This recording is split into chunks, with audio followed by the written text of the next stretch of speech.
Well, good morning, good afternoon, whatever it is for you. I just thought I would show how you can make a Kuba or a Kubb game out of spindles. Because a lot of people will just replace their spindles in their house and do something different, metal railing or glass or something like that, and they'll throw these away. So I made a set.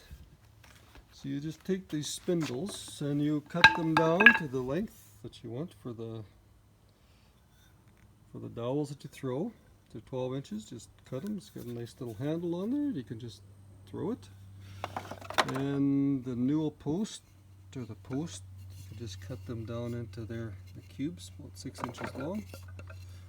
So I didn't have enough, so I just used a 4x4, but I might run into some later.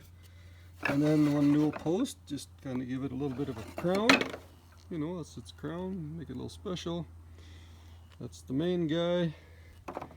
And then you take the rest of the spindle that you didn't use for the handles and you can cut a point on it and use this for the stakes.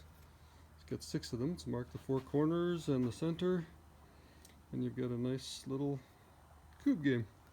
Free, pretty much. If you can find somebody that's throwing these away, there you go.